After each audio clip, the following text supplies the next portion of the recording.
This meeting is being recorded.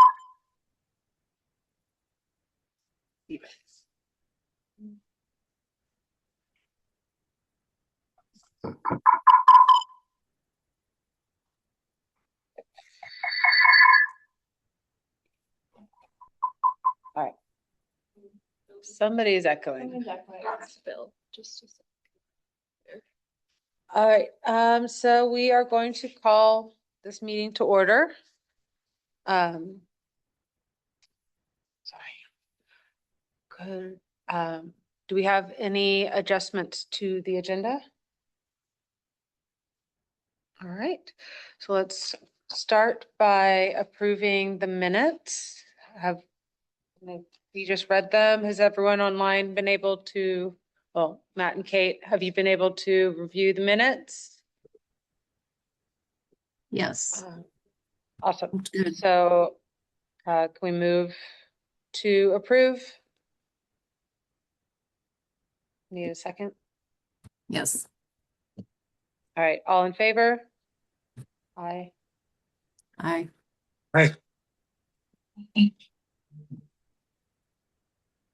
Were there any changes that you saw, Alex?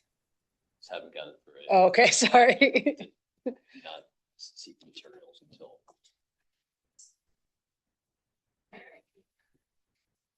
But if you want to go ahead with no's, I will not say no.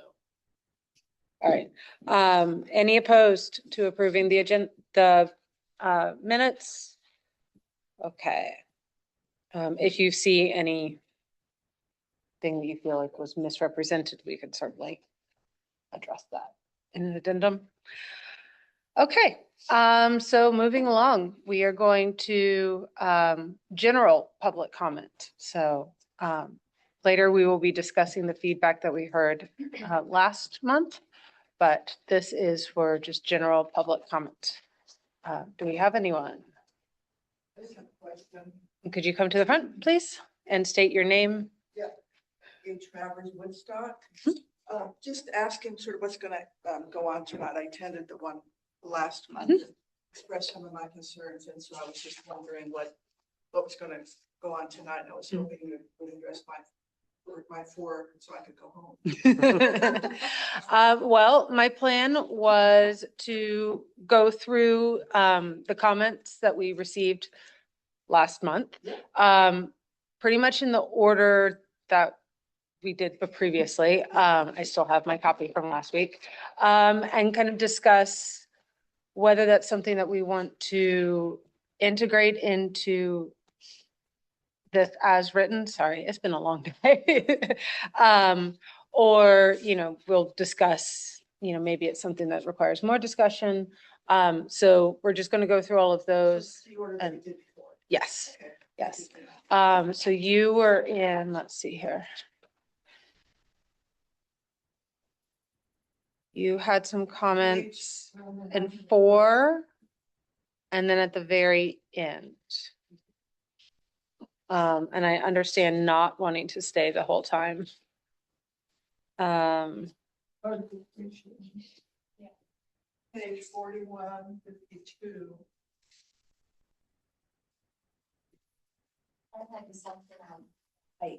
Yeah. Mhm.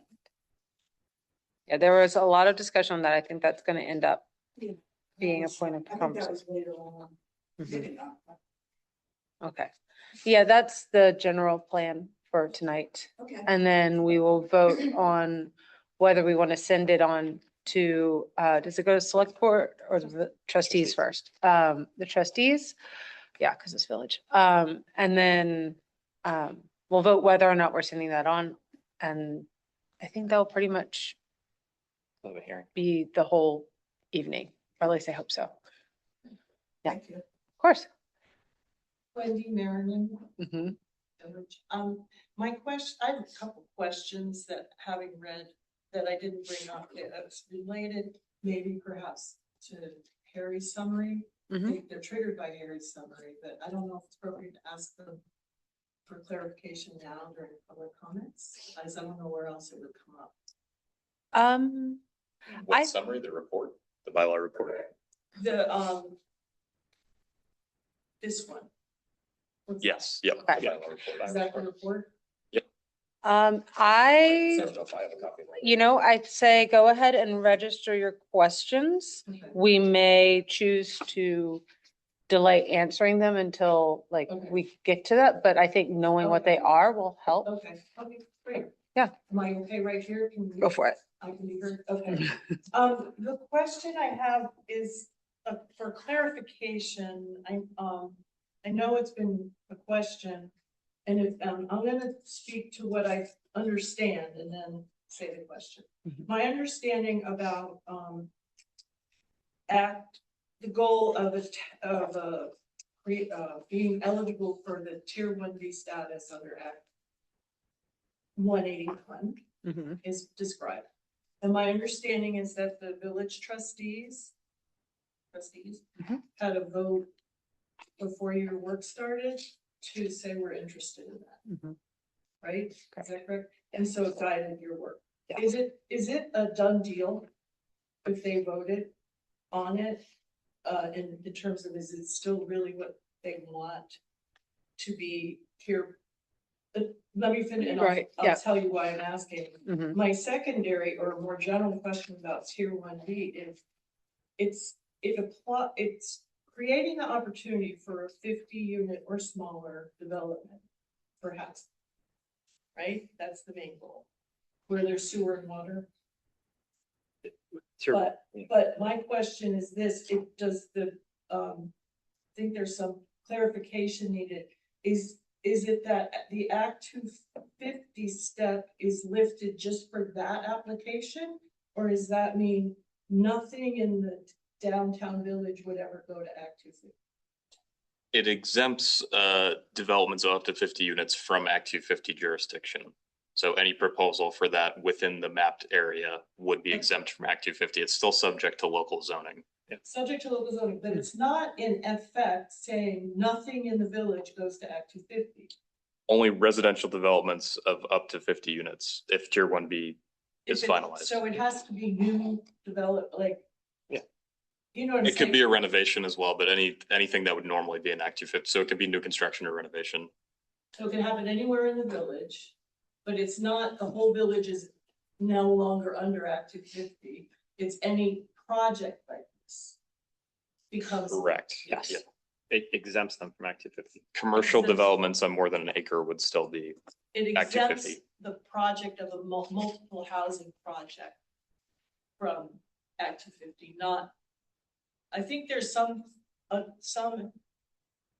perception that we're taking away all Act 250 possibilities, but it's not a blanket, it's specific to No. the kind of project, which still might be contentious to some, but I just want clarification on that. Yes, no, it would. Yeah. The only thing that tier 1B changes is residential developments of up to 50 units. So more units than that would still be within Act 250 jurisdiction. Commercial developments on more than, actually it'd be more than 10 acres would also be Act It's 250. not one. That would no longer be within. Anything 50 units or smaller would be outside of it. One new house in any location in town is not part of Act 250 if there were other factors originally. Well, so tier 1B would only be for a mapped area in the village where there's water and sewer access. So it wouldn't be anywhere in town, first of all. Water But and sewer, but it's downtown, it's the village. right, and developments of less than 10 units are not subject to Act 250, period, right now. Period. Yeah. Okay, so it's really 10 to 50. It's, Act 250 really only applies to larger residential projects and Right. decent sized commercial and Okay, Yeah. so then, thank you. it's very status quo aside from the like medium sized residential developments that Okay. would then be exempt. Right, and then the fact that the addition, the extra section on subdivision addresses the details for that kind, the 10 to 50. That would. Correct. We If have zoning that's covering it at the local level, like you said, yes. in the new bylaws. Okay, so then thank you. I think this is, I'm just trying to get to the nuts and bolts of what is true. I mean, if you want to get really Agreed. technical, adding the subdivision regulations actually increases the Act 250 jurisdiction with respect to commercial, because you have to have local zoning and subdivision regulations in order to be a 10-acre town. Yeah. But I'm sorry, I said that backwards, didn't I? It's the 10 unit trigger. Right.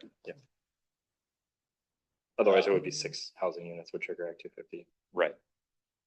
Okay, and then guess what my second question has to do with? I'll give you 2 guesses, 3 guesses. But anyway, in paragraph, findings on permissible types of regulation. The final sentence is that there are no shoreline regulations, which is understandable. But I have a question about regulatory historical districts in the Bible. So our historic district that we have, is it considered regulatory? No. Okay, so we could still, like, you know how I'm interested in orienting people that we have it in our bylaws. Mhm. You know, that's one of my main suggestions. But that is different. What I'm saying is different than what this says, regulatory historic district. Right. The National Register Historic Districts is not regulatory in terms of local zoning. Okay, so they're unrelated. Correct. Yeah. Okay, we could have it mentioned as part of our design review. We're already saying it, Mhm. mentioning historic, et cetera, but its existence could be in our bylaws without confusing your statement. I suppose you could have some sort of additional jurisdiction over buildings that contribute to the district in the design review process. That has not been discussed. I think the demolition section of the design review district does currently address consider that. I don't know if we drafted that out off the top of my head or if that's still in there. So yeah, it already does that a little bit.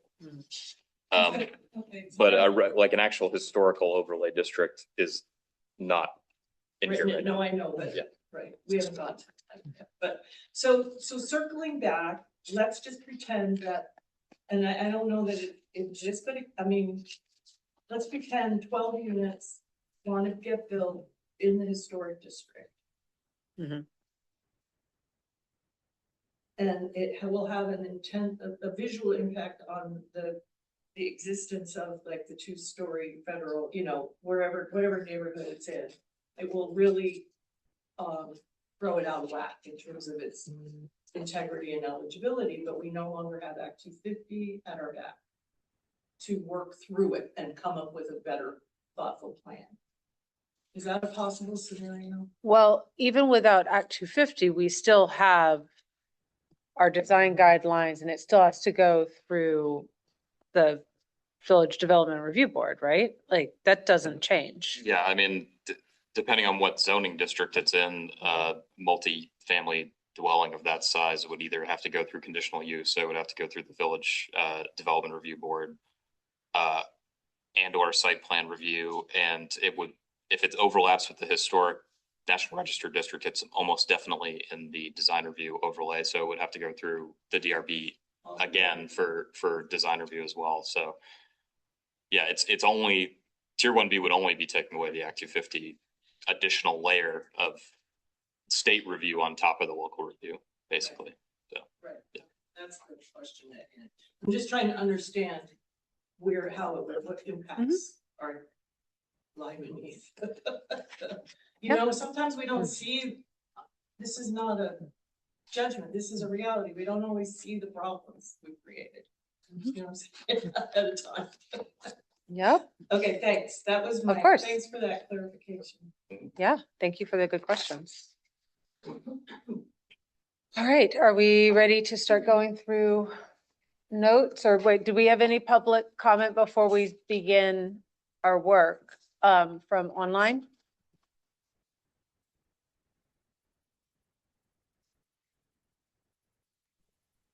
Philip had his hand raised. See that?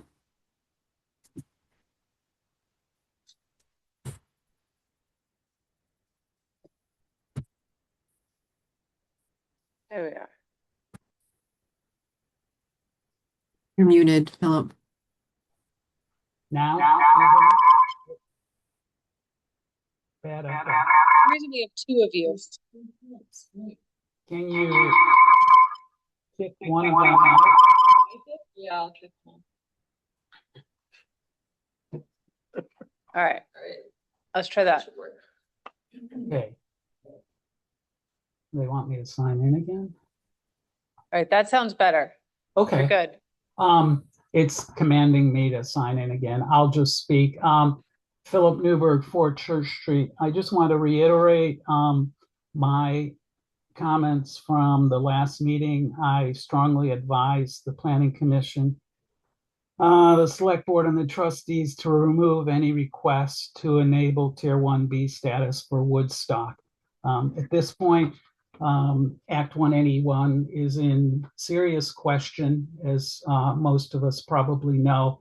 There's no reason to sign up for this dog and pony show right at this moment, and it will give us time to evaluate those features of it that are really beneficial. We currently have a village district which affords benefits to those merchants owning property in the center of town.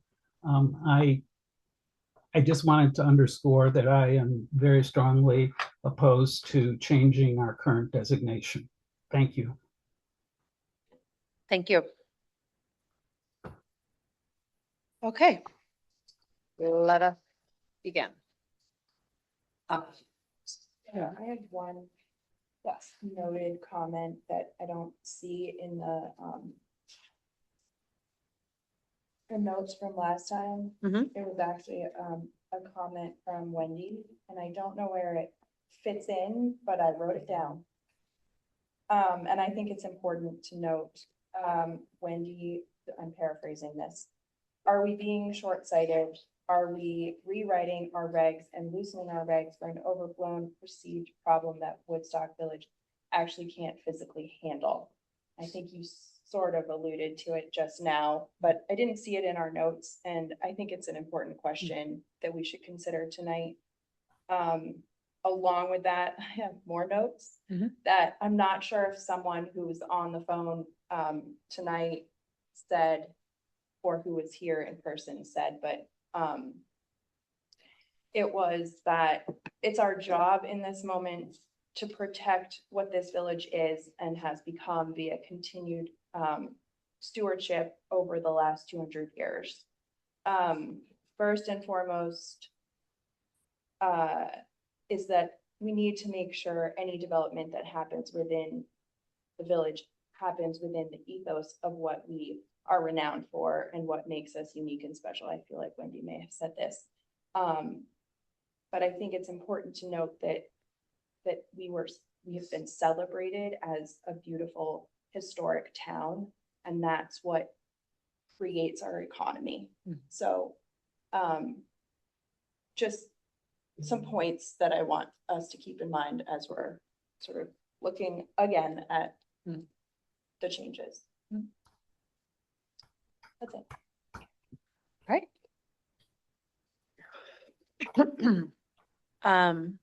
So to that point, we had several comments about purpose. And yeah, I also wrote down the spirit of the town, shared community goals, and including the word historic. So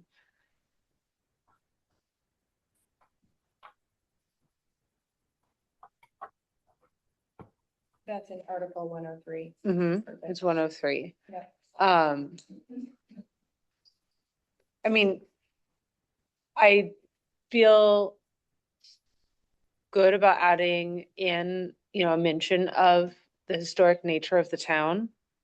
I don't think it needs to be fleshed out too much since it doesn't really actually hold any regulatory weight.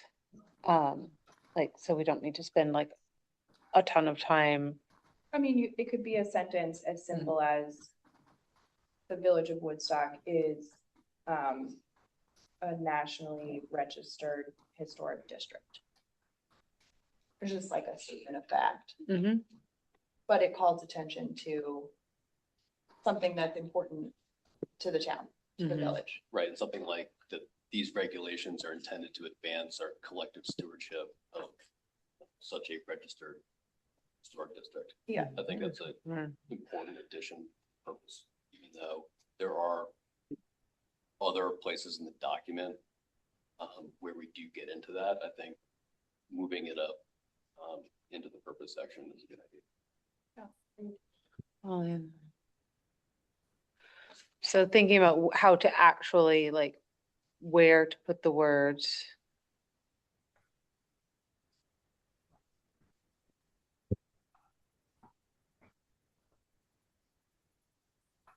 Either after providing for the appropriate use of all lands in the village of Woodstock, comma, historically registered, whatever the actual words are, comma, in a manner which will provide, like, so do we want to note that existence right after Village of Woodstock, or do we want it in, so a lot of this other language is pulled directly from the 24 VSA 4302.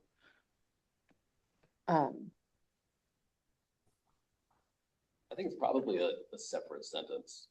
Okay. That doesn't break up. I mean, I think a lot of the phrases above are like enumerating aspects and words that are related. Mhm. So I think a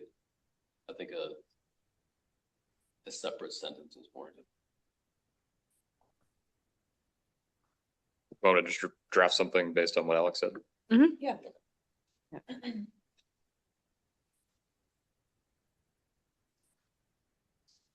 Yes, Wendy. Just for Perry's Mhm. reference, Mhm. the full name of it on the register is Woodstock Village Historic District. Okay. It's easy to rearrange Village and Woodstock, but that's how we're registered. Okay, thank you. That is good. Good enough. I mean, I think it could be said as, in that big sentence, as promoting and protecting the integrity, character, intent of the Woodstock, what Wendy just said, the Mhm. Woodstock Historic Village national designation.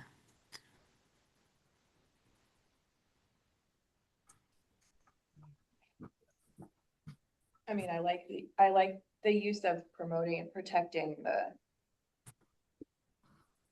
nationally registered Woodstock Woodstock Village Historic Village. District. Yes. But with our comments, do you Yeah, want no. to draft that in? Yeah, I can sew that all together. All right. It's I'm sorry, what? a lot of semicolons. Yes, it is. Well, it gets a thought that almost requires a preamble, which I don't think we can fit into the phrases in the semicolon, but. Yeah, no, I can, easy enough to make it a separate sentence. Okay.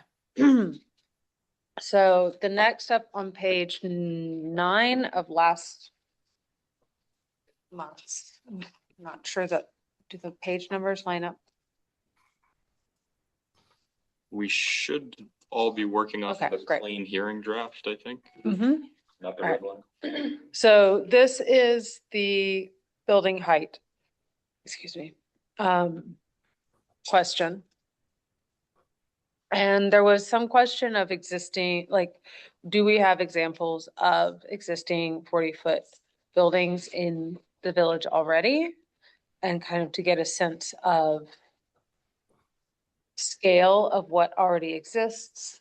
And so, where would something 40 feet tall still be consistent? And where do we maybe want to bring it back down to 35 feet? I think also keep in mind that any housing development for lower income, right, also gets a bonus on top of the 40 feet or whatever height maximum we set, correct? Right. So it's over and above a prescribed building maximum that a bonus is allowed? That's correct. Yeah, it's state statute. I didn't understand. Yeah. That's, It has to meet the definition of an affordable housing development under state law, but, yeah. So for example, Mellishwood qualifies for that, correct? What they're building. I don't know if they right use now? that, statute specifically, because I think those approved maybe before that law existed, but, January of 24. okay, yeah. It may not have been in effect at that time, or they didn't invoke it, but Or they just chose Yeah. not to, so. and that Ma- is, that cannot be just capped by local regulation, like simply building height. Like no building shall be taller than. the statute defines it as an additional story. I think they maybe made some additional edits in this session to clarify what that means. Usually, colloquially, a story usually means 10 feet, but Yeah, I can Yeah. check the statute. yeah, why don't you, Can I ask a question since I am relatively new? Did we increase the building height for all the types? I was actually gonna ask if anyone has the red line handy to see where we actually changed the I heights don't, for this round, because I just have the hearing draft. I do have the red line. Yeah. And I thought that I read that that it looked like we only changed on the community type. But I Well, it wondered was if changed- I it read was that changed to right. 40 feet a couple of years, 2 years ago. 2020. Yeah, mhm. and now is the chance Everything, to change it back if right. Okay, everything else was already 40 feet, changed at some earlier date. Okay, thank you. So it has been 40 feet. Have we built anything at 40 feet? Sounds like 37 point something. In 1/12. Almost. Well, what was the one behind Sante? Is that 40 feet? That's 35, I want to say. 35? Maybe So that's 35. Maybe 30. And that feels looming, and it has a flat roof. It's also built in the hill. And it, Yeah, I mean, a lot of it's the hill siding. Hillside. Yep.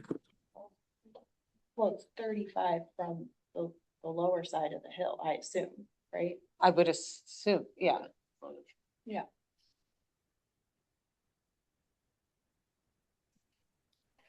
Yes, ma'am. As long as you speak up and we can hear you. There's only two of us. Speaking of. There's two of you. That's one of the reasons I'm here. I just feel so strongly to get it back down to 35 feet because the scale of like the building we're talking about, but if it was, I mean, it's overpowering and overwhelming and I just think I don't know what the reason was to even raise it to begin with. I have no idea, but I would really think it would be great to take it back down to the 35, just in terms of keeping to the scale of what's going on in the village now. Thank you. So what year was this changed? 23. Would Harry be able to know if that changed, why did we go to 40? And was it for the Home Act 47? You mean in the 2023 Yeah, revision? I wasn't here at but that time. it's not a requirement in that Act 47. No, there's no height minimum or maximum. Having been witness. statute. Believe me, I've been to a lot of meetings. My recollection, I didn't look at the minutes, is that actually Twin Pines was part of momentum saying, in order to do this, we need to go over 35. Mhm.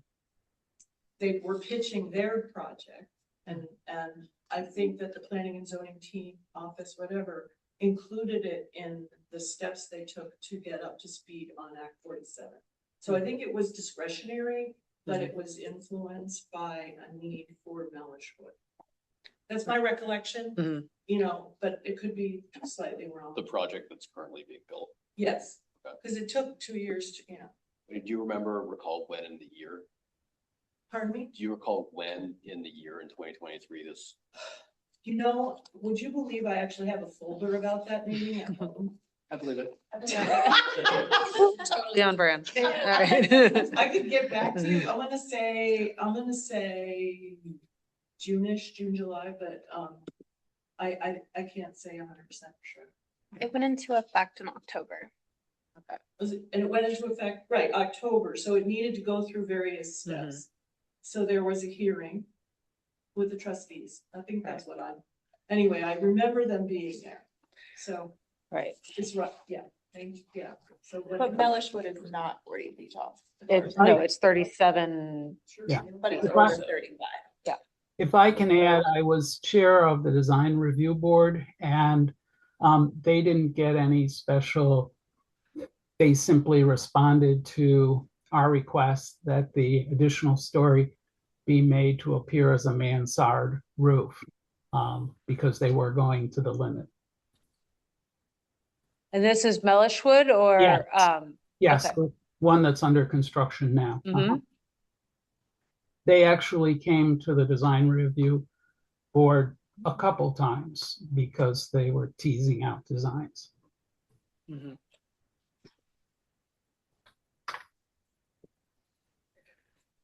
I mean, I know that it's also, there's a lot of, because of the cost of construction, like to be able to get additional units in any building, it a lot of times becomes the line between whether or not the numbers work on building more housing or not, is if you can, like, if the lot is only so big, like, I know, but again, I think this goes back to the question of like, who are we here for? Are we here for the village and the protection of the thing that drives the economy?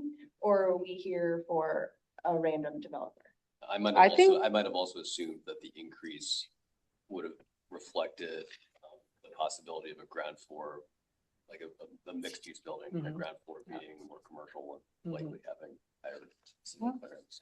Mm. I mean, in answer to your question, and you're here for the village, but I think the village is the people. And we're like, the economy doesn't work if we don't have people who can live here and work here. Yeah, I think So, it's a like- fine balance though. It is, but if we're not taking care of our people, we're not gonna have a village. Well, space. To go back to the precedent, though, I mean, the commercial district, those buildings are 40 feet, 4 stories in some cases, right? I do think the hillside condition, we should make sure there's some clarification of what that means. You know, where the 40 feet is measured from if we don't already have that. I mean, for a 4-story building at 40 feet is going to be very efficient and probably not mixed use. Right, Be because you tough. would want your bottom floor, your commercial floor would be higher than 10 feet generally. Yeah. So if you have mixed use, you're having 2 stories above commercial. Mm-hmm. Yep. Which would probably fit in 35 feet, if that's what you're going for. Yeah. Hmm. Because you don't need all that extra space for a roof. Yeah. You do They're not need gonna it build- for systems now, though, Well, Maybe. I mean, I'll do the math, but like air circulation, and Yeah. that takes up a significant chunk of your floor to ceiling height. Because, you know, old buildings were built without major systems in them, but now Home systems go in basements. no, well, not usually, not not always, no. And you have your duct work and your circulation and electrical, I mean, it easily takes up like this much space between the, like, bottom of the floor to where your ceiling is. Between. floors is where you are. Right. Especially if you're having multiple people living Okay, in, you're talking between, that was what was like. Yeah. Got it. sorry. I was- but I think also we got massive pushback on the maximum height, right? From everyone that was here. I think literally everyone who came said they didn't agree with the 40 feet. Those are the people. I mean, Yeah, but I think at the same time, right, like it's easy to object to it. And we're trying to take a forward-looking point of view on how we accommodate development and housing. And the folks who benefit from that aren't the people who currently live in the village. Exactly. I guess my other question is whether the guidelines around roof lines, I mean, could you do a 40-foot building with a flat roof? Or is there something else that steers development another way? Because I think that's the part that might be more abrupt in the character of the town and the village. If it's, cited in some place. Well, and I think that that's where the majority of the opposition to the building on the hillside is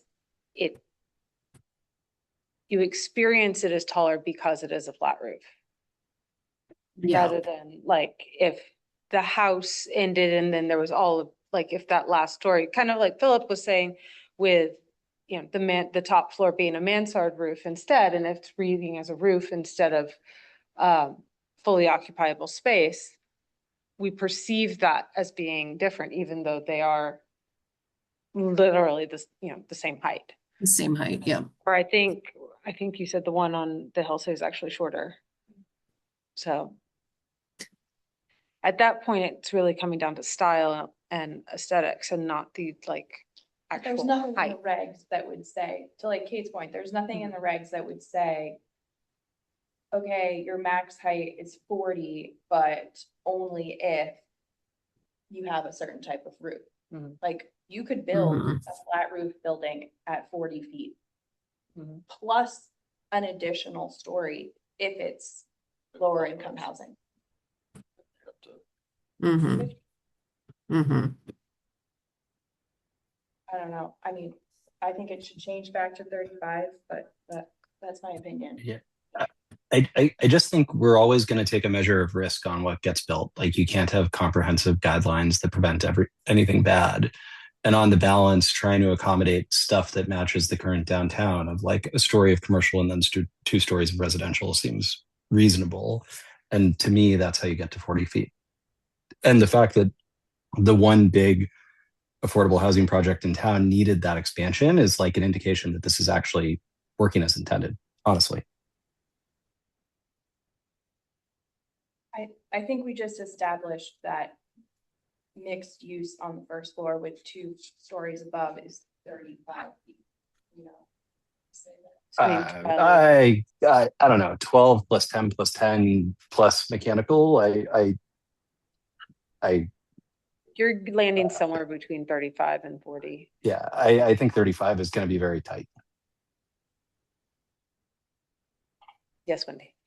I was just remembering a comment shared last week on height that I appreciated. And that reflects to the historic nature of our economic draw. That if we start building bigger than our Masonic Hall, our town hall, our churches, we're losing, this changes the character of a New England village dramatically. I think in Mellishwood's example, it's as big as the Masonic Hall. It's behind it. I mean, it's cited in a fair way that isn't overwhelming. But the reality is Masonic Hall is shrinking, and it's 37.5 feet, so it's between the 35 and the 40. So it had that wiggle room. I think that even wherever, depends on where a development for housing was situated, and I don't know if it's the law to have that extra bonus story. It's on top of where we start. So we really thinking that through, could be quite the outlier. I mean, and not incorporated visually by the mere fact that it's a whole story higher than a 4-story potential. Yes. Well, I know 40 it depends on what's the design is, but so the risk we're taking, we can say we know, and that is affecting the setting, the character and setting of a New England village. That, and what we've built our economy on, basically. I think we're experiencing that risk playing out right now. We drive by and see the Sonic Hall shrinking. Yeah. I agree. So I don't think this discussion is risky or is not unfounded, I guess is what I'm saying, in terms of considering it, its impact. Thanks. I'd like to say one more word. One more. I'm from Southern California. Mhm. And I think, are you from California? Did I hear that one of you? No, I grew up here. I grew up here. Somebody's from, I thought so, because I'm telling you, and I've been here 39 years. And once you lose this, it is gone. Gone. And it just breaks my heart. I cannot tell you, because there's nothing like it. And I have watched it be chipped at and chipped at and chipped at over the years. And it's devastating. And you know, once you just sort of chip one thing too far, it's like it goes the other way. And this is what it's about. This is what brings people. I mean, you know, everybody talks the economy, but you know, as you said, that is the economy. If we don't have a pretty village, No one's coming here and there will be no need for housing. Yeah. Like, it's just. yeah. So anyway, thank you It's for what letting it me is. speak again, because it's completely from the heart. I appreciate that. Could I ask, I mean, would we reduce the height for all of the districts with the exception of the central commercial? I mean, I think it very much is about the siting of a building of that scale, right? And we differentiate the height for each of those districts. Yeah, I feel like given the precedent, I feel like it is appropriate to maintain a higher, taller height in the commercial, since there are already tall buildings along the main street. I feel like it would probably make sense to reduce it in like residential, like R1, R3, low density. But when we get into, I always forget what these are like literally called, the CC and The more commercial districts. the more commercial districts and more commercial light industrial and those kind of things where we have something like, you know, the mill buildings are quite tall. We already have kind of a history of more agriculture and light industrial buildings with pre-existing height. Maybe continuing allowing for a little more height in those areas. I think it's tough based on the map, right? Like the building you just mentioned is an R3. Wait, which is an R3? No, it's all residential high density. Are you talking about Sunset Farms? Is that what? Yeah, I was thinking Sunset Farms. I think that is an art. It's in the middle of Sorry, I think. Sorry, Sunset Farms is commercial light industrial, right? Yeah, Yes. Which building's in the middle? further down, and it's only 2 stories. Sorry, I always get them confused. They're both brown. It's towards Ninth and Middle. Okay, yeah.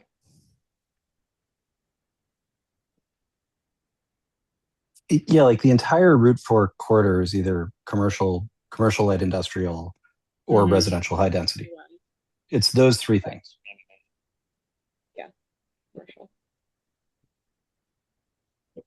What are the precedent heights? Do you have those available? I certainly don't. No.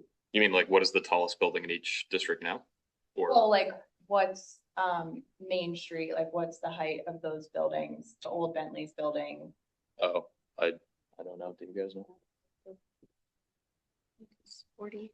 They all predated zoning, so I'm not sure. I don't Yeah. think we have that on file. We would have to go and measure. Stories, right? If you count the mansard roof.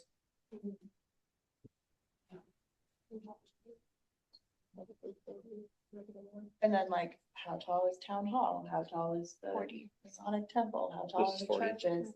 I think, don't know. yeah, they're in that, they have to be.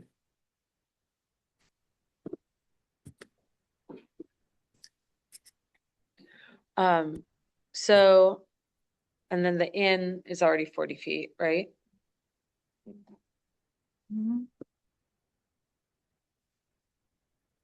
Do you want to go district by district maybe? I'm just, Yeah. Yeah, I think so. for some kind of directive for what I should do. I mean, again, I will say it again. If in general, we think the buildings downtown are 40 feet, I don't think anything new should go much above that. So 50 feet, that's a lot above that. That's gonna change the character and the feeling of the downtown, like that little section of streets, right? But what about up like in the East End? It's all really low and it all feels like residential houses. You wanna see like, If the new development right on that road. it would be Shocking. shocking. It would be shocking. So. I don't know. Like, think about it. Like, yes, we're. saying Every that time I that- drive by, I think about it. That area is like ripe for development, fine, it is. But. These old towns were So- entered gradually, right? Like. They weren't, they're not little cities. We're not. As building- as a thought experiment, would we want a second dense downtown before the East End bend? Right? Like imagine you could wave a magic wand and develop, you know, new build, right? So they won't have the same character as current downtown. Where you've got the Worthy building and you've got Ace and all the stuff that's a little bit out of place. Like if that developed as sort of what you see in Hanover, where there's new build, but you know, mildly authentic stuff that goes up probably 40, 45 feet, right? Where Raminto's is and the Aces in Hanover. Would you want to see that part of the East End replaced with something denser like that?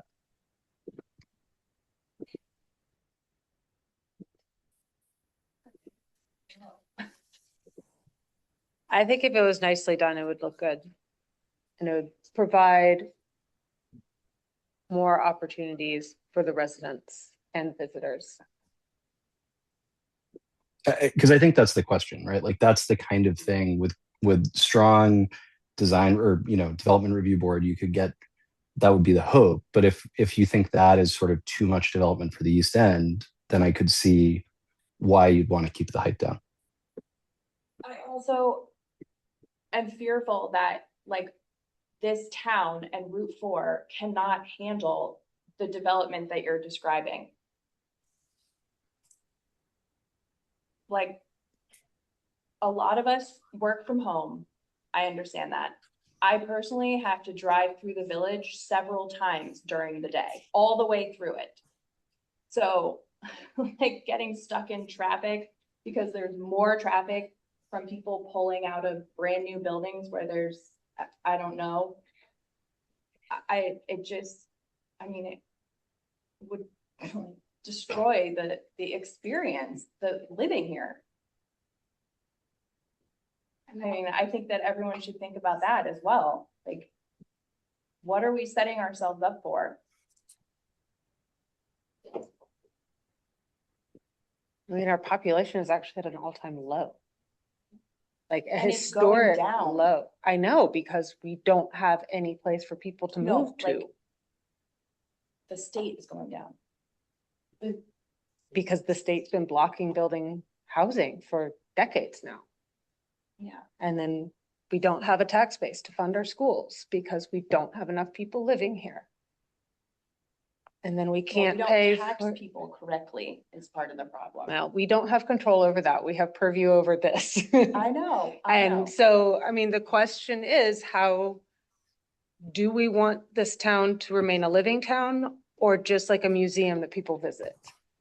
It's Yeah. already Because if we don't build housing for the people, it's just gonna become more and more a place where Look, people COVID only and visit. Instagram turned this town into a living museum, okay? When I was growing up here, it was not like this. It was not. So,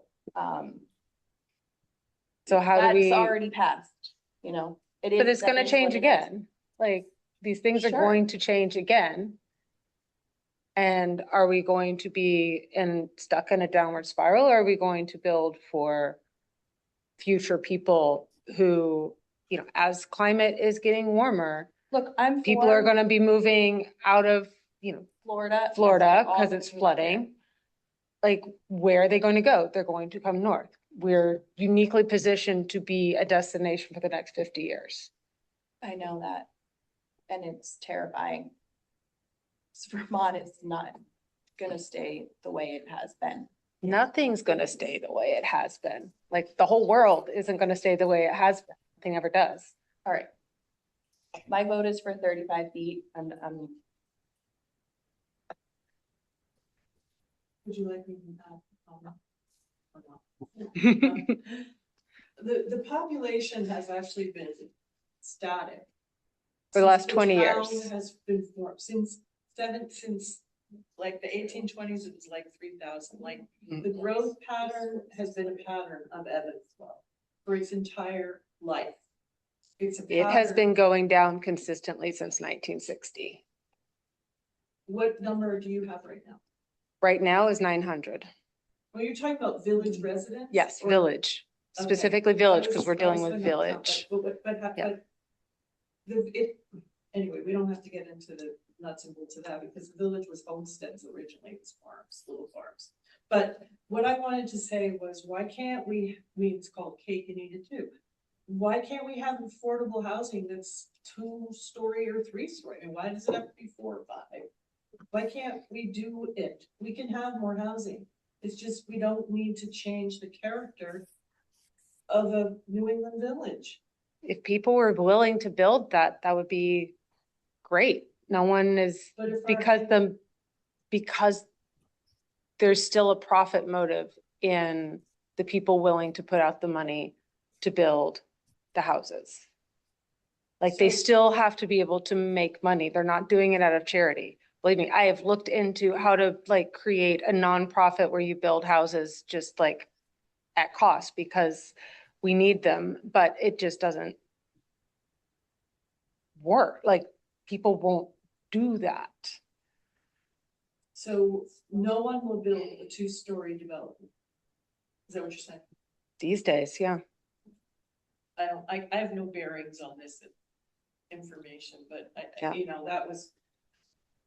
that's the. At least not with the cost of construction up here. I think generally with cost of construction, the denser you can make your investment in a single building, the better it is for whoever is providing the financing or the equity for that investment. And so like folks are going to look at, can I build taller? Can I build denser? Because that allows you to have more units and the same broad investment in building one structure. Thank you. Like I it's, don't but like but I It's just. I don't think there's any. That's I what don't they think there's don't- any rule that 2 stories holding can't low. possibly economically work. These days, It's it feels just- like no one's interested in doing this. They don't have good returns. Yeah, I think No, I'm not sure I agree that that is the case indefinitely. I would love for things to change. The one thing that back to the comment that Megan remembered from last week, thank you for remembering that, is why we're going to a lot of lengths for 1 or 2 developers. And why can't they be the variance and not the rule? I just feel like putting this across the board in the regs. I mean, I agree, like, why, like, it can be reviewed, it can be considered. Right? Still, we're just saying. let's And they not can just also So- choose to not build to the maximum allowed. Like, If I may, this has gotten a little philosophical. Yeah. Maybe want to return to the actual height limited per district and go through that. And I know this is all very high level, but we're already at 7 o'clock. Yeah. I'm just trying to take away something you'd like me to do. Yes. Let's or do not that. to. Very tired.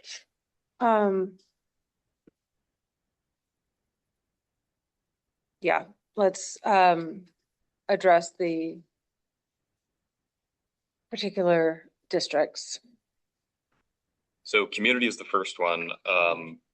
That is kind of a spot zoning district that includes the Masonic Hall, a couple churches, this building, the public safety building. There is a section in the specific standards that exempt things like church steeples and I think silos and things like that from the height limit anyway. Yep. So we don't have to worry about, church spires and stuff like that. Nothing new is going to get built in this district anyway. So if you want to change it, you can. It won't make any difference either way. I mean, what I was hearing is people want those buildings to be the prominent buildings of the community. So I think that can stay at 40. Okay. R3. Stay at 40, so new development in those areas around the Masonic Hall would be 40 or 50 feet tall. It's literally the Masonic Hall parcel is this zoning district right now, and It's that not should even really around be, it. it It's really ought to just- be changed in the future, And but that's the only No, district? There's other districts. churches. it's a couple of No, scattered, there's- it's scattered. It's Other spot ones. zoning of specific buildings. The library. Is that East End Park? The All elementary churches, school. maybe? Yeah, the park, the schools, yeah. Some park parcels, cemeteries. We're not building in cemeteries, so that that's a moot point. I mean, the school could easily be rebuilt in the next 20 years, Parks. right? That's not. Need to rebuild the other Oh, one the first. elementary school. The elementary school is also aging rapidly. Many bylaws do have like a municipal or community district. It's typically restricted just to actually public owned lands. And so things like the Masonic Hall and churches and stuff like that would not typically be in one of these.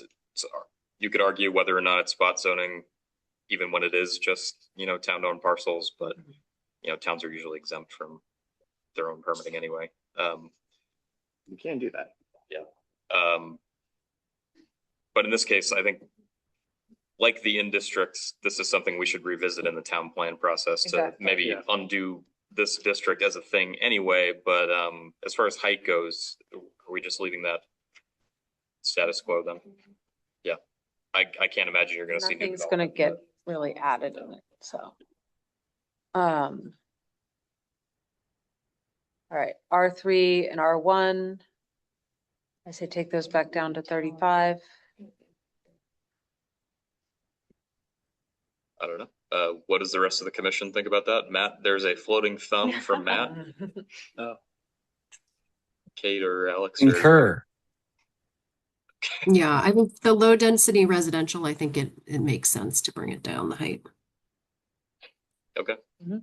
Sarah, you're okay with that? Yep. So that sounds like 3 out of 5. So 35 in both of those. Where are we now? Oh, wow.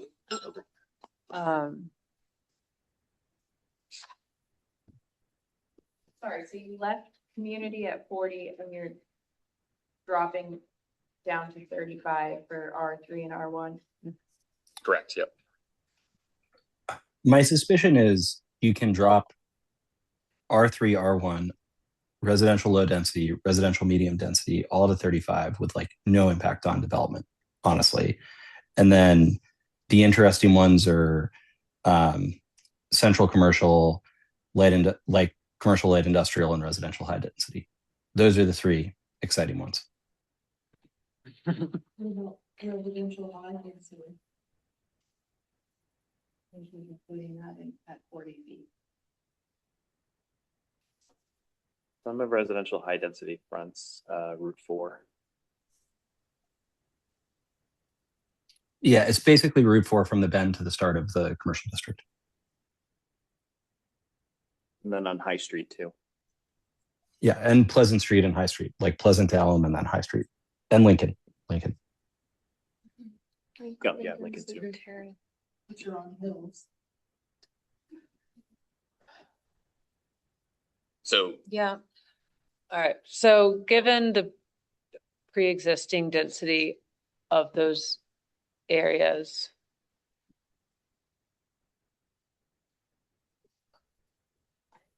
$35 probably makes sense, and then if they do, I mean, there aren't any large enough. As Meg mentioned, like, if they were doing low income, they would still be able to bring it up to 45. It's 1 story in statute, yeah. Mhm. There's some What pretty is tall one step? houses What around is there. what does 1 story translate to in feet? Is there like a statutory Roughly 10 conversion? Roughly 10 feet. But is it explicitly a 10-foot bonus, or is it a you design 1 to the story. statutory limit and then you add a floor of arbitrary height? It is defined as story in statute, or phrased as story. Oh, funny. So that's an exciting thing to go figure out in practice. Yes. Yeah, so it could be taller than 10 feet, including roof. But it also would have to go through approval. Mhm. So that can be addressed in that process. Depending on the style, the design, the materiality. Was there a consensus on low, medium, and high density districts? What to do with the I think all the residential should just be 35. 35? All three of those? Is everyone in agreement with that, or most people? That's not what Matt just said, right? I'm in agreement of low and medium. My intuition would be to push high to 40 feet, but if everybody else wants to keep it at 35, that's fine.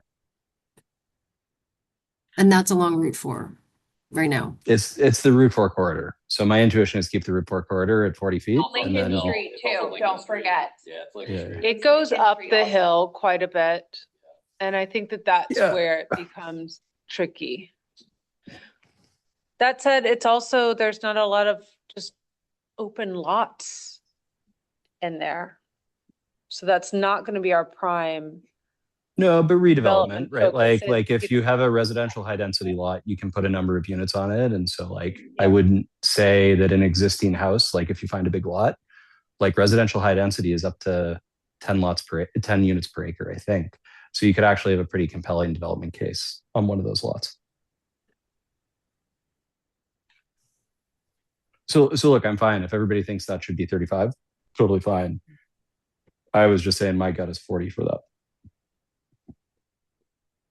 I mean, I think that makes sense to me too. Are we, I guess my other question is, are we revisiting the zoning maps in this process or? Yeah, not in this process, that's down the road. Okay. I would say I don't think it's a well-drawn district. It's got very different looking lots in here, some very big Mhm. ones and some very small ones. Right. What's I don't know why interesting it's is that created this way. it's called high density, but parts of it are not high densely built, and then other parts are. Like you drive through here, and for people High Street. High Street, like that feels downright urban. It's so like packed together and on top of each other, and a lot of those buildings are actually subdivided and or apartments. There's more people living there than we realize. Mhm.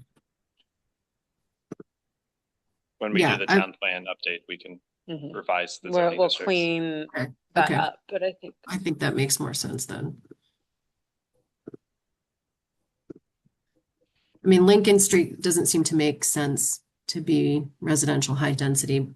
It also Yeah. feels like we'd have the height and this hillside comes into play there.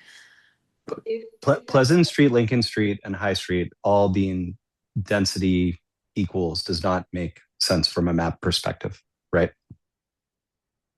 If it helps, I grew up in the last house on Lincoln Street at the furthest end of the hill. It's at least 35 feet tall. You can't see it from Route 4. There's so many trees there, you can't see any of the houses that are at that end of the hillside. and it's fairly flat. There's a plateau, and then it goes back up to Mount Peg. So it's not just on a cliff face. There's Mm. a plateau where the road is set. It's quite a bit of variation in that. There's a lot of variation. Yeah, and a 35 to 40-foot building nestled up against a hillside reads very differently than just like literally across the street. And that's the problem.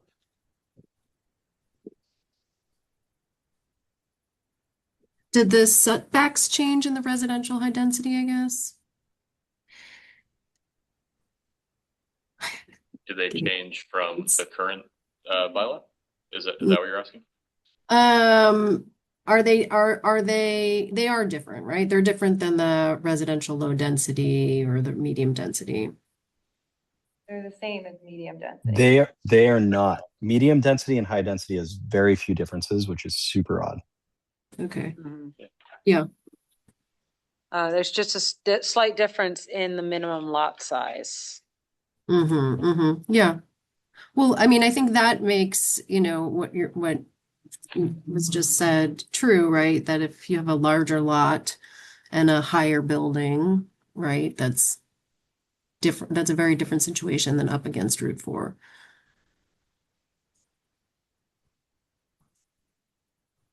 I'm not sure what the conclusion of that is, but That the zones need to be redrawn as what the conclusion is. To actually make sense with how things can grow and what works with transportation. Want to take a straw poll?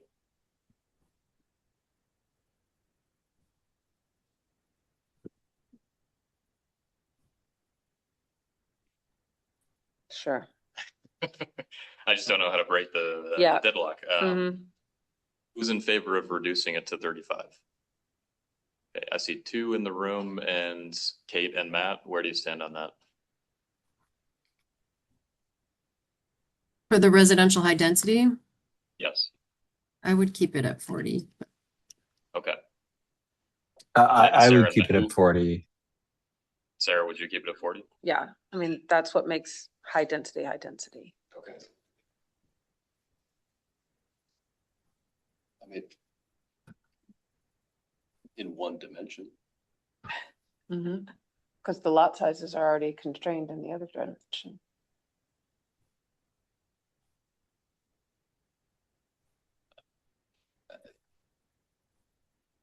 It depends on the nature of the lot and what's there. And that's why you have site plan review and all the other stuff. So it's not just like people get carte blanche to build whatever they want. I know.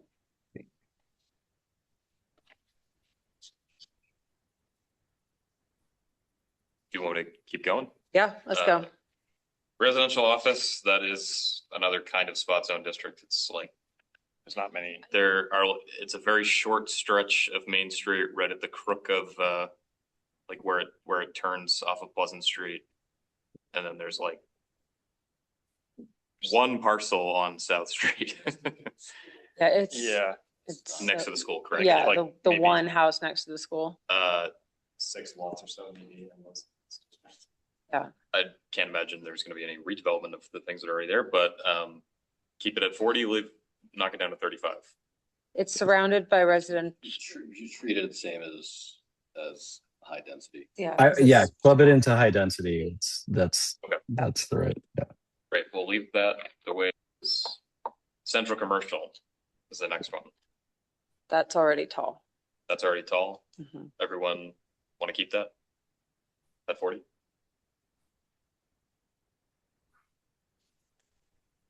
Okay. Yeah, that's really just that stretch of Main Street for the most part. Like the blocks, buildings. Commercial, light industrial and light commercial, which are both kind of over in the east end and on Pleasant Street. Mhm. Love these districts. Those two is. It's just magical. So light commercial looks like it's more on Pleasant Street, kind of where Mellishwood is right now. And the Shire, that kind of area. Then commercial light industrial is right where Route 4 takes that 90-degree turn and on down. Gas Towards the stations east. onward. Yep. Mhm.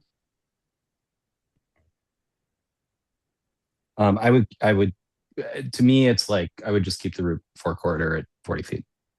What do you say? Sorry. He would keep it at 40. He's in favor of keeping it. Mhm. Other I feel like folks? the buildings are already, for the most part, larger in scale down in that area. Really? Not really. Yeah, Yeah. especially not on the south side of Route 4. Yeah.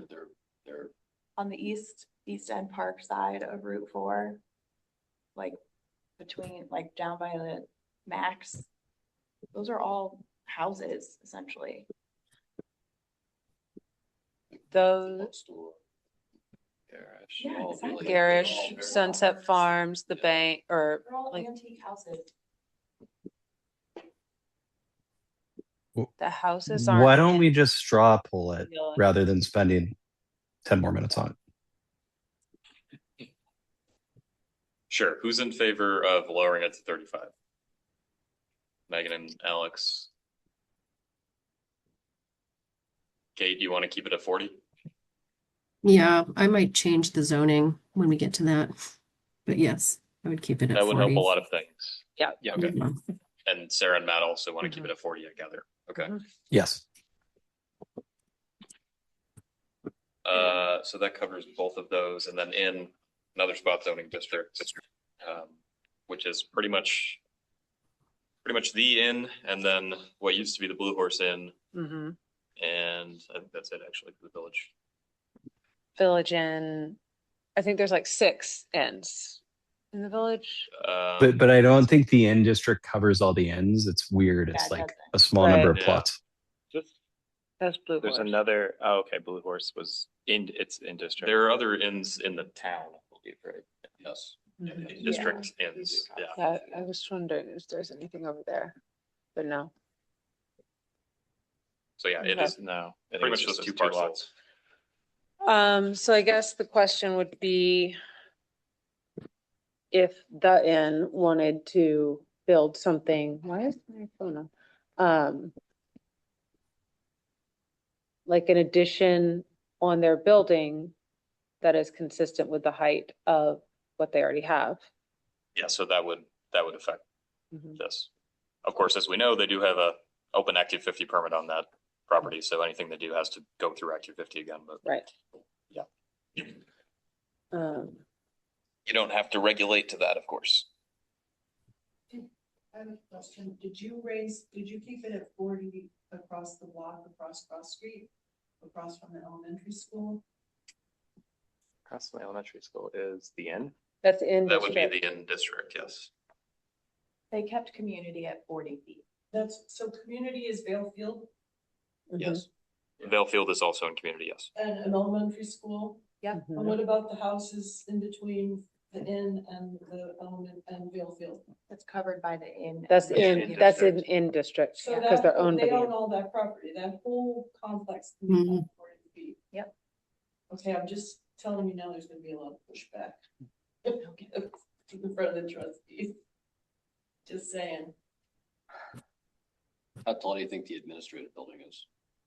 It's Right, 40, 2-story, it's built like a barn and bet it it's 40 has a, feet. it's built like a barn with a Yeah. thing on the bottom. Yeah.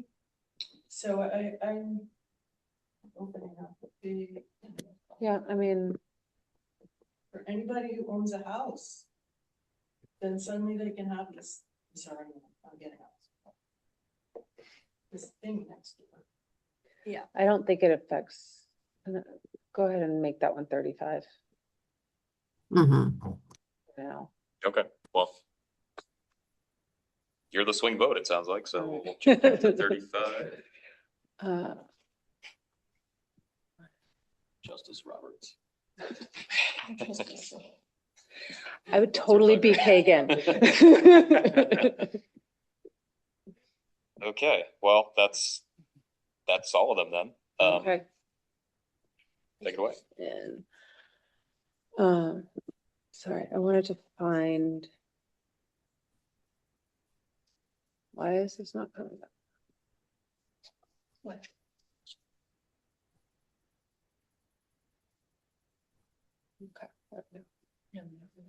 Okay, so, page 24, there was a question about the cluster development should be used wherever feasible, and there was some confusion about like the way cluster development was made, like a proper noun, but not defined. And so do we want to reword that as like development should be clustered wherever feasible? Or is cluster development actually a concept and then we need to define it in the definitions? Sorry, where is this? Page 24, sorry.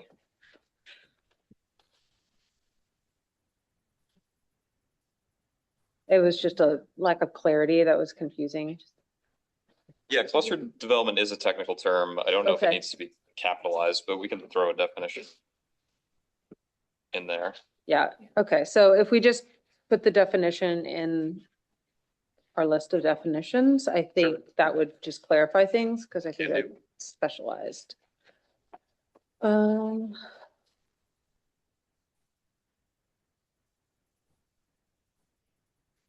So how are delays in construction handled? I felt like this was a fair point of, we have 24 months to complete, with a clear plan of phasing, including areas, uses, timing of each phase.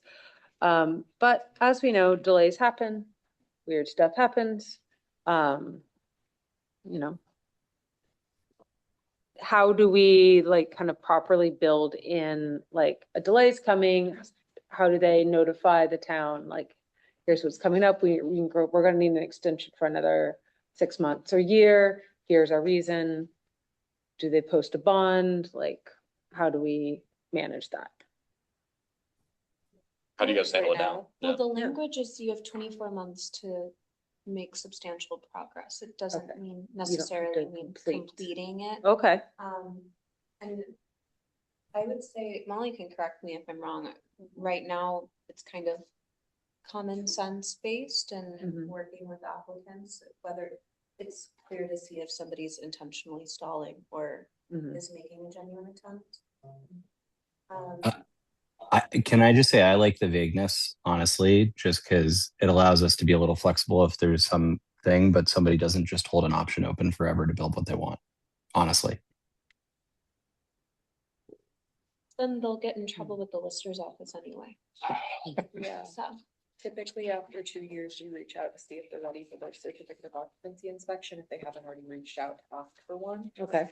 And at that point, they'll usually say, yeah, we're ready, you can come do it, or it's going to be another 3 months, maybe we can put something on the calendar. So typically, that's when we'd get a better idea of the timeline, and if they need an extension, we would know then how much longer it's going to be.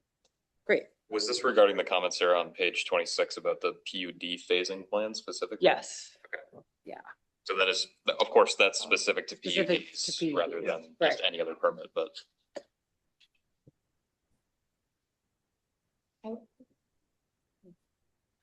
But we've never had any PUDs in the town. not since you guys have been, Sure. not since I've been aware. Okay. There was a request by Phil to add photos as a requirement for the public hearings and application review. So photos of the site, of neighboring adjacent lots, like, or just photos as appropriate to demonstrate the scope of the project. Was this as a, This is also page 26 is when it came up. okay. That's also PUD specific, Mhm. but are we I asking? think it's in addition to sketch plan drawn to scale, clearly showing the following. Like with the formal application, these are the materials that need to be delivered. And he also wanted photos, of the existing area. I think, of the existing conditions. Yeah. Here you could weigh in. Yeah. Sure. Yeah, and there's context. just context. So existing conditions. Yeah, unless you're going to require a site visit, how do you know the reviewers have a accurate visual impression of what they're reviewing? For what it's worth, I like including pictures. It's cheap and it helps people see what's going on. Yeah, Right, it's it's a pretty easy and no-brainer. straightforward. I just want it to be clear, like if we're requiring pictures, what do those pictures need? What do those photos need to depict? Like what is the information that we need? There's Site context. two- Maybe, Like Just- the adjacent context. Okay. So that everyone understands. yeah, How tall the building's gonna be next to the little tiny house that's They- adjacent to it. They need to show the street view in several directions. Mm-hmm. They need to show particular unique details. This is common procedure. Right, so this is for the PUD. So not necessarily like a renovation, this is like a new development. Okay. Well, the land photos should be in there anyway. I heard a story from the Conservation Commission where they approve something and then it's built and installed. They installed all these trees that they had never seen before in the plan. So Mhm. I think with Photoshop today, even if it's a kind of Sunday real estate view, it helps. Are you asking for photos or renderings? Yeah. You're describing Yeah, a yeah. rendering. That would be, and that would be in a planting plan or some sort of like Right. site plan. You would be notified of any trees or other plantings being introduced. Should be, right?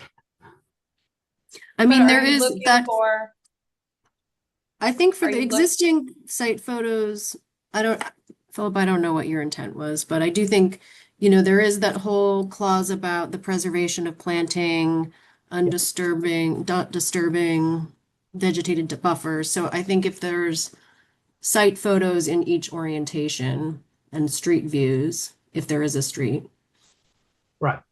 that's sensible of the existing conditions. Yeah, I think photos are easy Sure. to. So to the formal application section, I'm adding Mhm. site context photos in Mhm. all orientations. Yep. Okay. Great. Get it.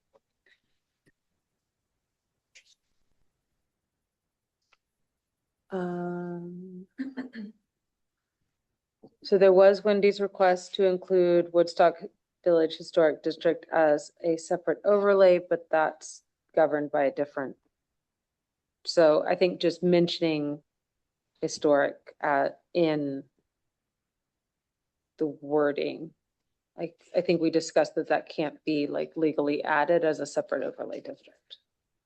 Right? Sorry, where? Sorry, page 29. I mean, you can make a historic overlay, but that would be a lot. That's a lot of That's a lot. overlay. I mean, it doesn't need to be an overlay to have an effect. Like it still exists. Well, the National Register District still exists, Right. but yeah, largely Mhm. symbolic, and it matters for certain grants, and it matters if you take federal funding to do something to one of those buildings, Mhm. but it does not affect zoning, to answer that question. Yeah. What would the benefit be of adding a historic overlay district? It would create more Change. regulation on Certain historic areas. properties, or the certain areas that are defined, or certain properties within that contribute to the National Register District. Which would be on top of design review and would be on top of every other regulation. Conservation Yeah. and any steep slopes or anything. Yeah. Every other overlay and the base zoning district. Mhm. I assume the design review district is larger than the national registration district. Is that true? Typically, they list, That is I mean, not maybe true. Wendy can, Our maybe Wendy design can. view district is very small. Not in the regs. But it needs to be updated to 2021. My suggestion was it could be an overlay, but it could also be incorporated as part of the design. they could be one and the same. Mhm. The National Registry is within the historic, within the design review district. And the language, as you mentioned, considers it. I feel like it's important to not conflate design and historic preservation. Like, I feel like the design is more addressing new construction and how we want that to look. Whereas historic preservation is addressing alterations and possible demolition of historic buildings. There's some significant overlap to how the two of those work. I mean, the design review overlay right now and the way it's drafted regulates renovations and existing buildings pretty heavily and tries to keep their, integrity of how they are now. Right. I guess in practice, a historic overlay would treat that the same way for existing buildings and may or may not also require that new buildings conform to some Right. kind of historic or quasi-historical aesthetic, which, I'm sure many people here don't want, but.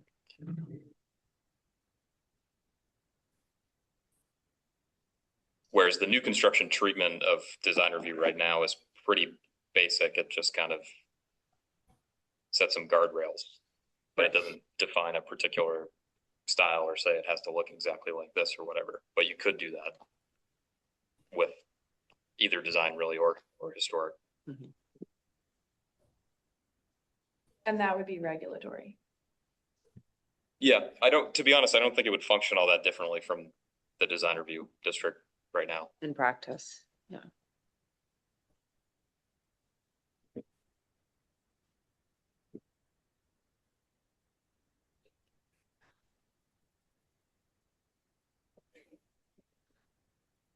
I think it'd just be adding another layer of complexity that would just gum up the works. I think that the design review. But only if you have a house that falls in the historic district, right? And it's not saying that the whole village Right. has to go through this added layer. It's just the houses that would be pertinent for Woodstock Village to try to protect, right? Those properties. I'm not sure I understand the distinction. Is the idea that the historic district gets an added review layer above design review? I think that's what it would That's end what up we're being in discussing. practice, yeah. And then who Got would it. be Who would be responsible for it? responsible for that? And then that's a whole other committee that we have to Well, keep no, filled. is there a committee for conservation, flood hazard, or scenic ridgeline district? Those are. Yeah, the conservation. Okay. committee, Yeah. Conservation committee, yeah.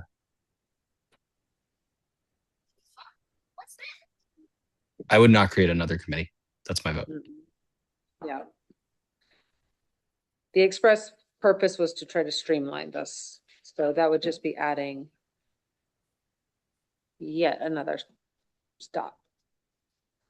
And I Yes. mean, design review is like a superset of historic district, right? Like the historic district is fully included in design review as it stands. Only if you have Pretty much. qualified people doing the design review. The problem now is there's no one qualified doing design review. So we don't have that. Yes, it would be better if there was a preservation board. We're asking about the borders of the district, not the manning. of Yeah, the the committee staffing right is now. a separate thing, right? The map I can't find because it's at home is on the website under the regs, if you want to put it on the screen. That has design district, I'm sorry, who's on the command? Design district and historic district on the same map to show that they're very similar. Yeah. But this is the 2021. Where the green is, which is really hard to see on this map. Yeah. But the bigger, the green. But what really hard to see. So the on that red map. line is the, Old one. is the, And that's 1973, and this is the, when you see the green line, which is photo's really bad at, but Mhm. like here, it's a little bigger. Mhm. And these green squares are the contributing resources or? No, they're just No. green. That's just parks. Yeah, Uh, it's not. Okay. But these are the buildings. But the point, what I wanted to say in summary for these questions that have come up, that are coming up, Mhm. I, at the very least, the reason I brought this up is not to complicate the regs. Mhm. It's I'm more proposing that it's incorporated in the language so that everyone that's using these zoning regs understands we have this district, Okay. that it's part of our ethos. I think that when you get to overlays, we had already made a recommendation, we being the historic commission, that the idea has been floated, why aren't they the same lines? Mhm. Why doesn't the design review reflect the historic district? Because we are, as Harry mentioned, already reviewing it for historic qualities. But the most important aspect of this is that we have a district. It's not house by house. We have a general sense of things. And I'm proposing that in our design review section, in the preamble, we note that we have this district and that it's on the map. And then when you get into the nuance of using the word historic character, it has a context. So you're That's saying- really the minimal, Mhm. I would say, without adding, I'm not saying you have to add a layer of what did you call it? Okay, like an That'd be another overlay. regulatory, Enforcement, yeah, yeah. I'm saying we can't lose state describing something about it to keep us all on quote the same page. But you know, just to keep our minds on what we've got, because we're not doing that right now. And I feel it's a really important, if people have taken the trouble in 73 and 2021 Mhm. to keep this on the map, so to speak, it's valuable information. But the historic, the register is a list of contributing buildings. It's a list of everything within a boundaries, and then they're defined as whether they contribute or not. So it's building by building in the descriptions, but the whole thing is called a district. Which, We're registered as a district. which is We're not registered as. which is the village, I think. It's called the Woodstock. I'm looking at the filing, and there's a like a Yes. rhombus that is the village. So what Wendy's saying is when they filed for it, yeah, they do draw a boundary and then they list all the buildings within that boundary and say whether or not they contribute. But the boundary, I believe, is the same as the village. No. I don't think so. It doesn't have to be. No. There's no Not. reason it has to be. No, it's not. It's a little It's different. verbally Yeah. described, it's verbally Where is described that house? in the regs, I have it here. It's verbally outlined street by street, actually, and it doesn't mention village lines at all. There's no reason it has to I- coincide with any like political boundary or anything like that. What were you gonna say, Yeah. Kate? I saw that it does have every lot specified, which within it. It does So, have yeah. what? Every line. It specifies each lot that's included. Yes, but then within that, it says whether it's contributing or non-contributing, it kind of ranks them. Yeah, I don't think it includes the entire village, but it doesn't. I'm sorry, go ahead. It makes some sense that at least the design overlay would include all of the lots in the historic district so that they are, within that Well, I don't stricter think we're regulation. redrawing any of the lines of the pre-existing design review overlay district. Yeah, I guess my question would be is I if think that's the there's some suggestion, lots that that aren't in the design overlay district, Bring would we those want into to the bring them add together. them? And then in addition, it would Mhm. be to add a sentence to the overlay district purpose statement Mhm. about the historic district. Okay. Okay. Is everyone okay with that? Yes. Great. Yes.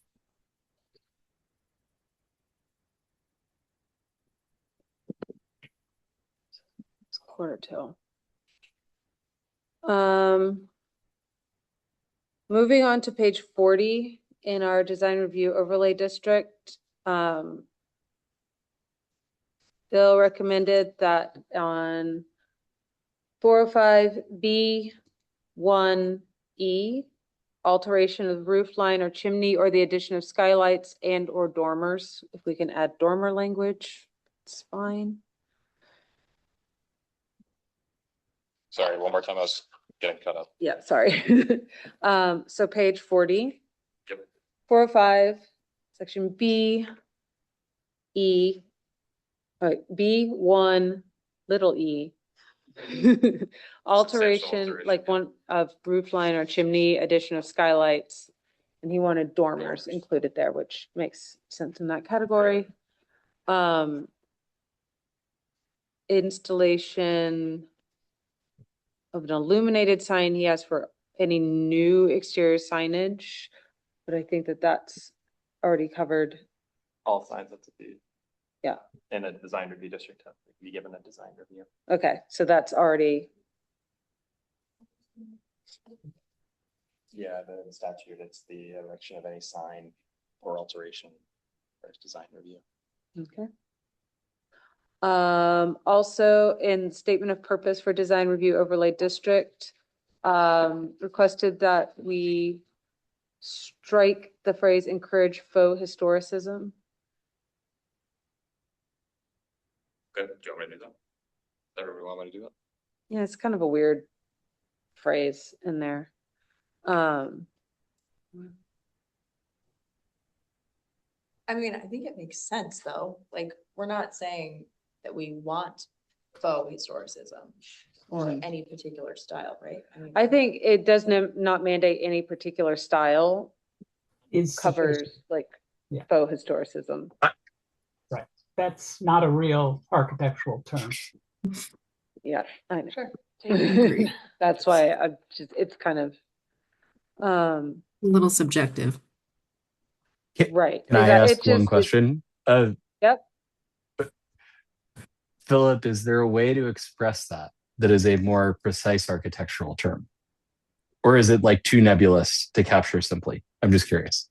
Right. I think it's a little nebulous. I think the rest of the text is pretty spot on. Okay. Okay. And also, and I know it's been my bugaboo the whole time, can we strike the in fact, that Woodstock is in fact home? You know, I thought I already did Like, that. it 'cause drives I me know it crazy. drives you I crazy. just- Where is that? It's right after faux historicism. I will kill that just for you. Thank you. All right. And then what else do we have? Review.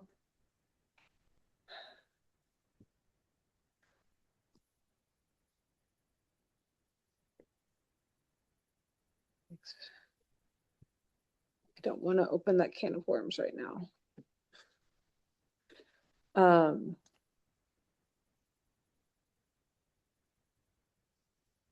The one thing that I do think we need to find clarity on is the boundaries of the expedited review. I feel like that is still kind of difficult to know where those lines are, and one of our points was clarity. Or, our goals in this was clarity. Yeah, so there was a lot of discussion about that at the hearing, obviously. Mhm. I would definitely like to reorder the design review sections for you guys, at least prior to sending it to the trustees, at the very least. Yep. And hopefully add something like a flow chart or a graphic that shows how this process is supposed to play out. Because after we added adapted our version of the Montpelier standards, this is now, like a 15-page long standard, and it is kind of difficult to wade through. So that, that usability aspect is difficult. I believe I originally drafted the expedited review so that it could only be used if there were no other approval processes required. So if the application did not require, say, conditional use or anything like that, no other hearings were required. That was the only time expedited review could be invoked, and I think the commission asked to remove that. If you want it to be a little bit stricter while still retaining it, that would be my suggestion of how to do that. Because then it would only be by definition for simpler projects rather than I think more complex was new the construction. point. Yeah, like we don't want this for a whole new building, but smaller projects, Right. just keep going. Hopefully not. Could we talk about what constitutes a small project? Because I did have some questions on this as when I was going through the expedited review criteria. Like one would be a substantial alteration to an existing building within the district. Like would, for example, I think as drafted, if someone were to propose to change the cladding of their building from wood to stone veneer, that still goes through expedited review.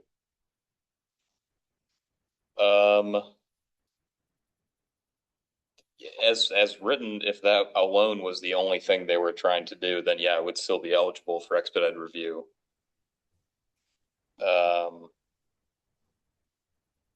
It's an interesting project. Right. That's why I proposed it as an example. Yep. No, I mean, so the jurisdiction of what falls into design review and what's exempt is under B applicability from 39 under 40, and that would. I do wonder whether we should be removing substantial alterations from expedited review. Right. I mean, that would be most of the permit volume probably would be substantial alterations. I mean, another example under fenestration is in new structures, windows shall be taller than they are wide. But in a substantial alteration to an existing old structure, I think we drafted this thinking about the types of windows that are wider than they are tall. But I think it does open up like the type of new fenestration that's not like a transom window or something above that is, I don't think it should be treated separate from like a new structure, for example. So I think like when we get into some of like when we play out some of these really substantial alterations, it's like,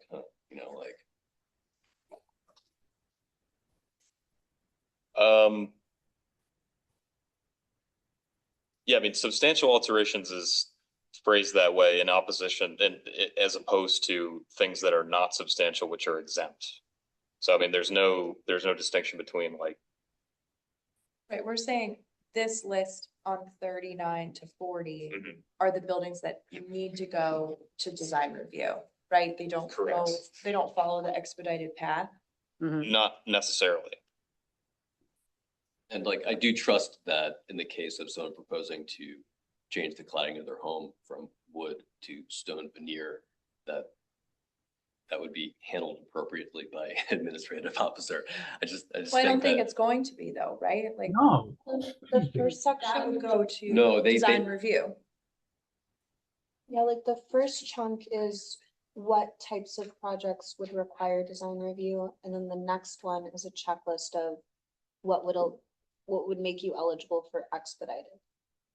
Yes, so maybe some reorg would be. Yeah, so then useful here. everything that doesn't match that exact list would go on to the DR.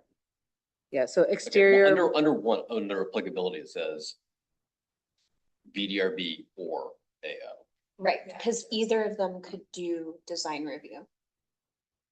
The AO would do expedited and DRB would do the traditional. Right. So it does say exterior repairs that only involve in-kind replacement of existing materials are, Can we do not clarify, require. can we clarify that then? Because I think that's the rub, right? That like it says the VDRB or the AO, but it doesn't say that the AO is only doing number 2, A through H. In fact, That's in confusing. fact, A through H don't require any approval. No, yeah, No, that's, those have to go to the AO. no, those They are, don't? No. Oh, yeah, those exempt. you those don't are have to exempt, get. those are exempt activities. So then what is the AO doing then? Because now I'm confused. Yeah, so so we're coming up on time, but Yeah. I'll reorganize this section and Yeah, I and think add it's some just- clarification of how the process is intended to work, so you guys can hopefully understand it. And Yeah, Because I agree, like, I think these items should go to the VDRB and not an AO. well, right, so it's two different issues. So the applicability section, everything listed under number 1 is, except as hereinafter provided, the following development activities are subject to design review. Everything under 2 is exemptions, so there's no design review at all for everything 2A through H. Yeah, okay. But there is jurisdiction for everything under section 1 or subsection 1, A through whatever it is, A through E. Once you've determined that, whether your project is in the jurisdiction or not, you have the option of requesting the expedited review from the administrative officer. And that is only an option that's available to you if you meet the expedited review criteria, which are stricter than the full DRB review criteria. So like it has to be within these guardrails to be eligible for expedited review. That's the intent. And the AO can always, obviously an approval that's granted through expedited review is still appealable. And if there was something controversial, like the stone veneer ripping off your clapboard siding and putting on stone veneer, the AO, Emily, for the village could always defer that to the VDRB if it was too controversial. And what were the additional guardrails you were saying? Also, you only qualify for, so under expedited reviews, section 40, page 41 to 44. Yeah. Those criteria, which are like objective criteria, these are the cladding materials that are allowed. You have to meet all of these criteria to be approved under expedited review. Yeah. If not, if Emily determines that that's not the case, then it's deferred to the DRB. Yeah. And if you, I get that. yeah. I thought there was something else that you said that had been removed and you would. Oh, yeah, no, I think I originally drafted it as expedited review can only be invoked, can only be can only be an option if there are no other hearings required. So there's no conditional use hearing, there's no other overlay hearings or things like that. So Smart key, right? Yeah. okay. Yeah. You want to add that back in? I can do that. Why we took that out. Yeah. I don't know, but having the objective standards kind of keeps it within a certain box anyway.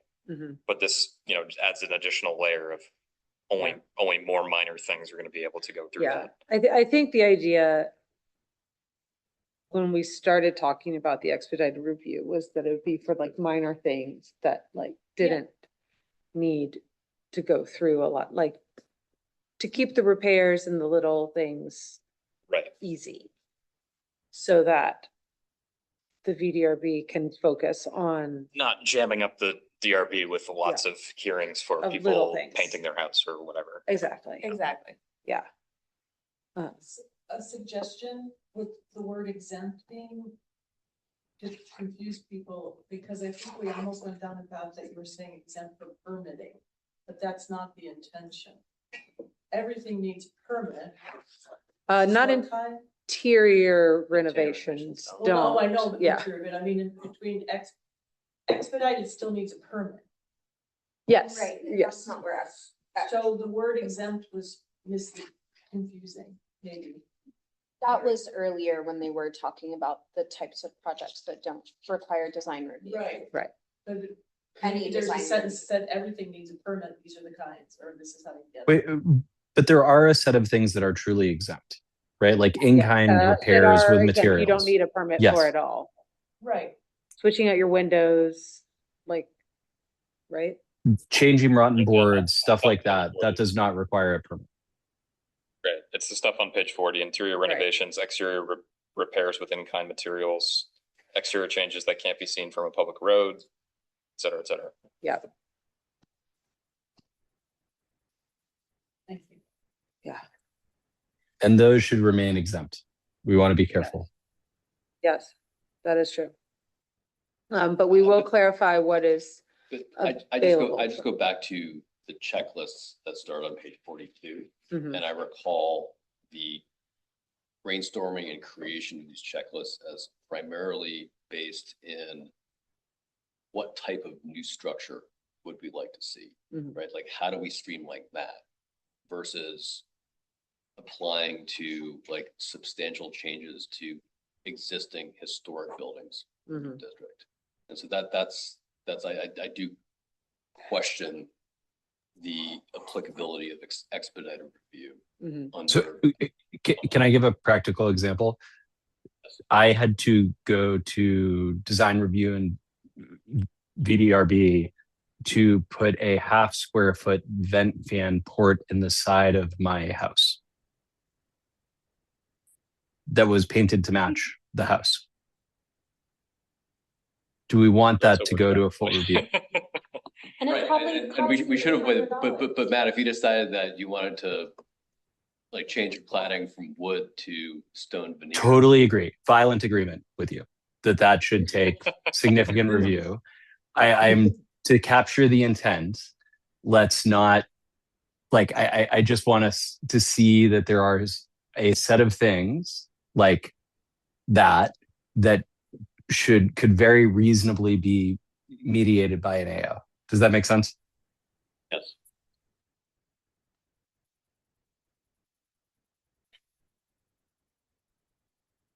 Seems though that we have a potentially relatively large, like overlapping Venn diagram though. Mhm.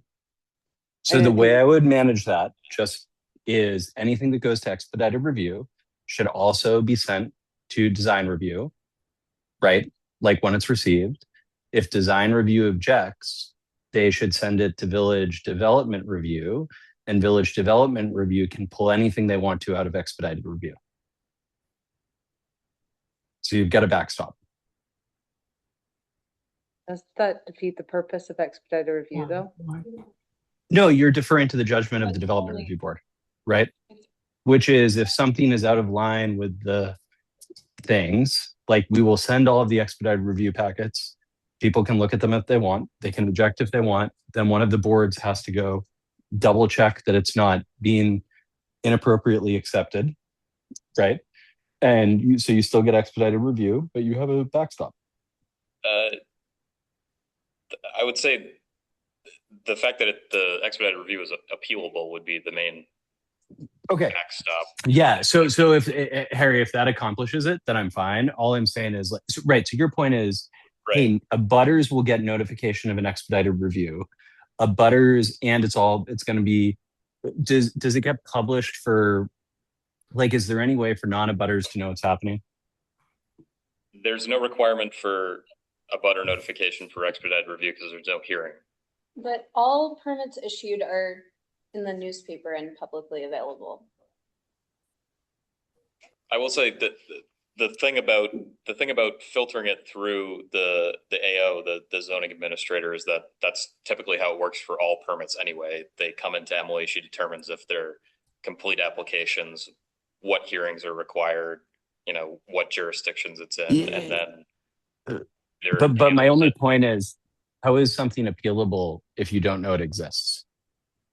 It's published in the newspaper once there will still be a permit. There will be a paper trail if expedited review is granted the way it's drafted now, and it will be published in the newspaper. They also have to hang a permit card. Permit card as well. Yeah. Okay, you have to hang a card. Fine. Okay, that's fine. And it is 8 o'clock.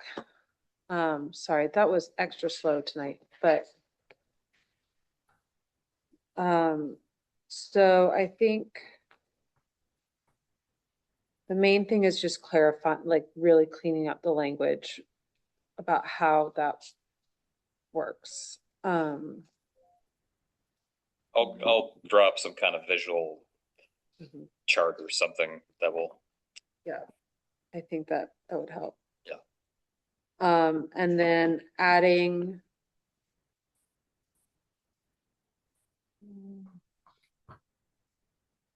I think this is another meeting. We haven't even, Yeah, we have one more meeting. I'm sorry, guys. But I'm not feeling like we're quite ready to send it to. Can I raise, We can I have ask a gotten question to about a point. signs while we're still here? Mhm. Which page was it? Do you know? It's the removal of the directory signs needing to be the same size. Like, I don't agree with that. I wasn't here for that meeting. Okay. I think we'd just be creating the type of multi-business sign you often see in like Westlet strip malls. The feeling. With like an anchor tenant having like a large sign and like maybe a secondary, it's like I think it's a bad idea. Some of those do already exist in the village, with different size for the tenants in them. And it was the feeling of the planning commission when they were talking about it, that it was just an unnecessary regulation And it still has to go through design, within the design review district. within design review district. I would like to propose re-adding that they should all be the same size. I realize that there are a couple of exceptions currently, but I wouldn't like to see more. Yeah, but they're already constrained by a bunch of size things. So like just the fact that they're different sizes doesn't mean you get to break through the overall size constraint, right? Like you should still be able to create a visual hierarchy. Yeah, exactly. I believe this was a change that was requested by several business owners who came in, who wanted a larger plaque for an anchor business within a certain space. Yeah, I'm pretty opposed to changing to making them all be the same size for what it's worth. Yeah. I feel pretty strongly about this. Sorry? I feel pretty strongly about it being the same size. well, we haven't gotten to this section Yeah. yet, so Yeah. let's talk about it next, Okay. next meeting. I think that's valid. All right. So being that it's past 8 o'clock, I move to adjourn. Do we have anything else we need to do? Can we just add that comment from Wendy from last time to the meeting notes? Molly, you got that? Thanks. All right. And on that note, I move to adjourn. Thank you, everyone.